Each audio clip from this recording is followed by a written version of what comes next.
Okay, it's time to commit. 2024 is the year for prioritizing yourself. Begin your new smile journey with Byte, and you could start seeing results in just 2 to 3 weeks. Just order your at-home impression kit today for only $14.95 at Byte.com. Byte clear liners are doctor-directed and delivered to your door. Treatment costs thousands less than braces, plus they offer financing options, accept eligible insurance, and you could pay with your HSA, FSA. Get 80% off your impression kit when you use code WONDERY at Byte.com. That's BYTE.com. Start your confidence journey today with Byte. Hello, and welcome to the Al-Monitor Brief. It's April 23rd. I'm Kristen Tallman. Today's main segment is a conversation with Amberin Zaman, Al-Monitor's chief correspondent, on her recent reporting trip to Syria, where she spoke with ISIS members and wives in the Kurdish-led self-administration region. But first, let's get you caught up on the headlines. U.S. Secretary of State Antony Blinken suggested Monday the State Department would make public this week its plan to withhold aid from an Israeli military unit accused of human rights violations in the West Bank. The Israel-Hamas war entered its 200th day on Tuesday, with fears mounting of an Israeli invasion in the overcrowded south of Gaza amid calls for hostages to be freed. An independent review group on the United Nations Agency for Palestinians, otherwise known as UNRWA, found neutrality-related issues, but noted Israel had yet to provide evidence for allegations that a significant number of its staff were members of terrorist organizations. Turkish President Recep Tayyip Erdogan made his first visit to Baghdad in nearly 13 years, where he signed an agreement between Turkey, Iraq, Qatar, and the United Arab Emirates on a major transport project linking Iraq to Europe. Lebanon's Iran-backed Hezbollah movement said it launched drone strikes on 2 North Israel bases Tuesday in retaliation for the killing of a fighter Israel described as significant. Now, on to the main segment. Hey, Amberin, welcome to the Al-Monitor Brief. Oh, thanks for having me again, Kristen. So you just got back from a big reporting trip to Syria. Tell us a little bit about why you went there and what you found. So I went to northeast Syria, which is controlled by the Kurdish-led administration there, and that's where you have some 900 U.S. special forces who notionally protect that area. And I went there hoping to talk to some members of ISIS Khorasan. This is the group that just attacked Moscow, killing over 143 people. The group that was formed principally in Afghanistan, Pakistan, Iran, and composed mainly of Tajiks, Uzbeks, etc. And of course, I know that the local Kurdish forces there, who have, as you know, thousands of ISIS fighters in custody, had a great number of Tajiks. And as I said, I was hoping I could interview them to get more insight on this group, but something else happened. So they said they would get me some Tajiks and ended up giving me some Uyghurs. I know it sounds like I went to the restaurant and ordered chicken and got spaghetti instead. But in the meantime, of course, the big story really is the impact of Turkish bombing on the critical infrastructure there. And so what I did was to go to the strike sites and to look at the damage with my own eyes. And it was just horrendous. We're talking about oil pipelines that were struck that caused pollution of the rivers. So I saw these black rivers,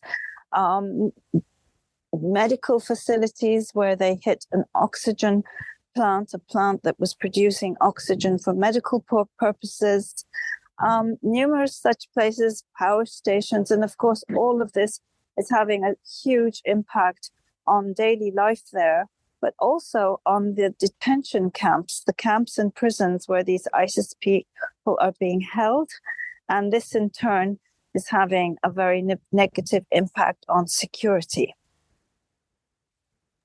Wow. Okay. So because of Turkish strikes, the environment and the surrounding has made that area really difficult to live in. But then there's this added layer of detention camps where ISIS families live. And were you able to talk to anyone in the camps, the detention camps, and then talk a little bit about, like, you know, with all the impact of the strikes, how people have gone on with life or what different ways they've tried to circumvent some of these impacts?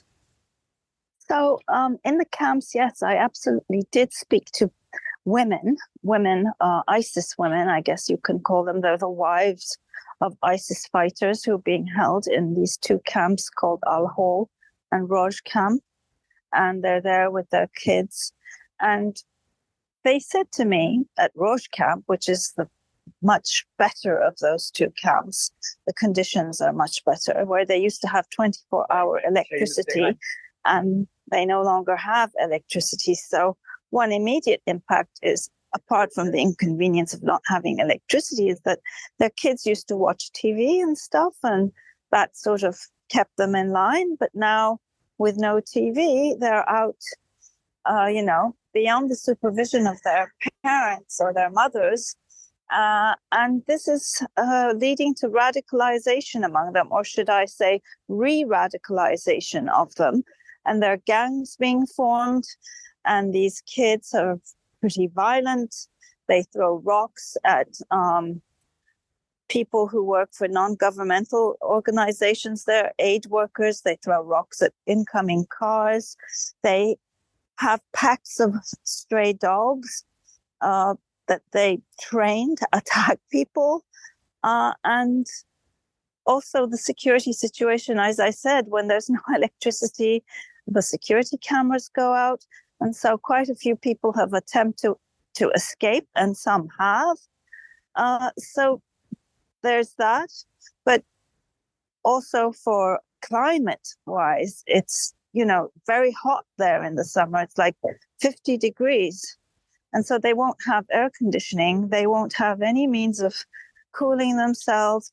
It's just going to get probably even more violent as people get more and more frustrated with living conditions there. As for ordinary people, obviously their lives are terribly affected. We're talking about hospitals, we're talking about bakeries. When you lose power, it has a cascading effect, of course. And so you need to use generators, but then generators use fuel.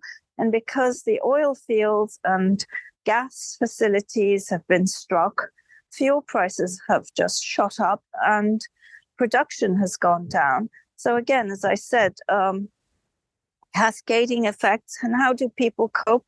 Well, I went to this one village where people had banded together to buy a generator to sort of make do, and they were kind of coping and managing to irrigate their fields, but obviously not on a level that they needed to. So life has become very, very difficult for people. It was already incredibly difficult for people. So it's just even more miserable, basically. Wow. And I mean, how has the Kurdish-led self-administration attempted to contain this? And I mean, it may be even more terrifying. What does this mean for ISIS? And there's been sort of a resurgence with the attack in Moscow. Curious, kind of forward-looking, if you have any thoughts there. Well, I mean, of course, what anchors the local administration there is the fact that the US government and other members of the coalition, France, the UK, seem to be doing nothing to stop Turkey, to not be using their leverage. And so Turkey keeps striking. They just struck an oil field a couple of days ago again. So there apparently is no way of dissuading Turkey, or at least there appears to be no meaningful attempt to do that. And one reason for it, of course, is that with everything that's going on in Gaza, Ukraine, Turkey, a critical NATO ally, has suddenly become much more important again. And so when the West is weighing its priorities, obviously Turkey comes first, not the Kurds. And the Kurds are feeling that very acutely. And they're kind of feeling betrayed as well. And they caution, they say, look, ISIS is resurging. The number of attacks just this past month alone in March, I believe there were 67, if I'm not mistaken, attacks in the northeast, but also many, many more in the government-controlled parts of Syria. This is going on. And because it's not Western lives, people don't seem to be paying attention.